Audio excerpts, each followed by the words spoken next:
ओम नमो भगवते वासुदेवाय नमः। आज हम इस वीडियो के माध्यम से आपको भाद्रपद शुक्ल पक्ष की परिवर्तनी एकादशी कथा सुनाएंगे। आइए कथा शुरू करते हैं। जय श्री कृष्णा। युधिष्ठिर कहने लगे कि हे भगवान, भाद्रपद शुक्ल एकादशी का नाम क्या है, इसकी विधि तथा इसका महात्म कृपा करके कहिए। तब भगवान श्री कृष्ण जी कहने लगे कि इस पुण्य, स्वर्ग और मोक्ष को देने वाली तथा सब पापों का नाश करने वाली उत्तम वामन एकादशी का महात्म मैं तुमसे कहता हूँ, तुम ध्यान पूर्वक सुनो। तब भगवान श्री कृष्ण जी कहने लगे, यह परिवर्तनी एकादशी जयंती एकादशी भी कहलाती है।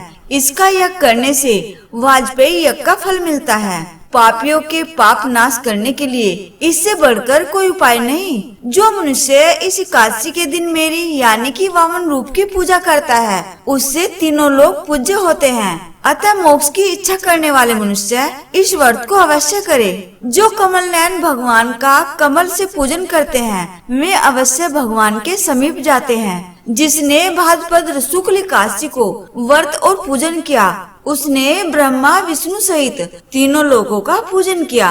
अतः हरिवासर अर्थात एकादशी का व्रत अवश्य करना चाहिए। इस दिन भगवान करवट लेते हैं, इसलिए इसको परिवर्तनी एकादशी कहते हैं। भगवान के वचन सुनकर युधिष्ठिर बोले कि हे भगवान, मुझे अति संदेह हो रहा है कि आप किस प्रकार सोते और करवट लेते हैं तथा किस तरह राजा बलि को बांधा और वामन रूप रखकर क्या क्या लीलाएं की। चतुर्मास के व्रत की क्या विधि है तथा आपके शयन करने पर मनुष्य का क्या कर्तव्य है, सो आप मुझसे विस्तार से बताइए। श्री कृष्ण जी कहने लगे कि हे राजन, अब आप सब पापों को नष्ट करने वाली कथा का श्रवण करें। त्रेता युग में बलि नामक एक दैत्य था। वह मेरा परम भक्त था। विविध प्रकार के वेद सूक्तों से मेरा पूजन किया करता था और नित्य ही ब्राह्मणों का पूजन तथा यज्ञ के आयोजन करता था। लेकिन इंद्र से द्वेष के कारण उसने इंद्रलोक तथा सभी देवताओं को जीत लिया। इस कारण सभी देवता एकत्रित होकर सोच विचार कर भगवान के पास गए। बृहस्पति सहित इंद्रादिक देवता प्रभु के निकट जाकर और नतमस्तक होकर वेद मंत्रों द्वारा भगवान का पूजन और स्तुति करने लगे।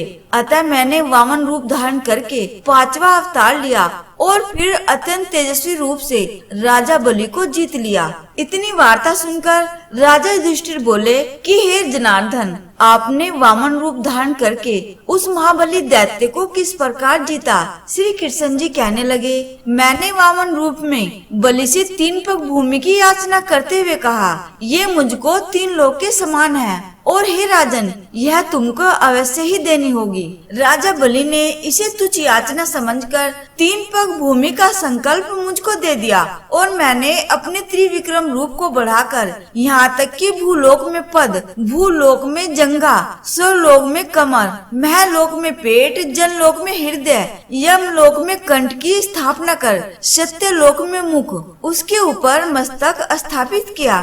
सूर्य, चंद्रमा आदि सब यह गण, योग, नक्षत्र, इंद्र आदि देवता और शेषनाग आदि सब नाग गणों ने विविध प्रकार से वेद सूक्तों से प्रार्थना की। तब मैंने राजा बलि का हाथ पकड़कर कहा कि हे राजन, एक पद से पृथ्वी, दूसरे से स्वर्गलोक पूर्ण हो गए। अब तीसरे पग के लिए जब बलि से कहा तो बलि ने कहा कि प्रभु, अब तो मेरा सिर ही बचा है। यह सुनकर भगवान प्रसन्न हो गए और उन्होंने राजा बलि को पाताल लोक का राजा बनाकर कहा कि वर मांगो। तब राजा बलि ने अपने साथ पाताल लोक चलकर वहीं साथ में निवास करने का वर मांगा। वर अनुसार भगवान विष्णु जी राजा बलि की बात मानते हुए पाताल लोक चले गए। इससे सभी देवी देवता और माता लक्ष्मी चिंतित हो गई। माता लक्ष्मी ने भगवान विष्णु को मुक्त कराने के लिए एक युक्ति अपनाई, जिसके अनुसार माँ लक्ष्मी ने एक गरीब स्त्री का वेश धारण करके राजा बलि को राखी बांधी और बदले में भगवान विष्णु को मांग लिया। इस प्रकार भगवान विष्णु जी को मुक्त करा लिया। परंतु भगवान विष्णु जी अपने भक्त को निराश नहीं करते, इसलिए आषाढ़ महीने की शुक्ल पक्ष की एकादशी से कार्तिक मास की एकादशी तक पाताल लोक में निवास करने का वचन दिया। यही कारण है कि चतुर्मास में भगवान विष्णु जी पाताल लोक में निद्रासन में चले जाते हैं।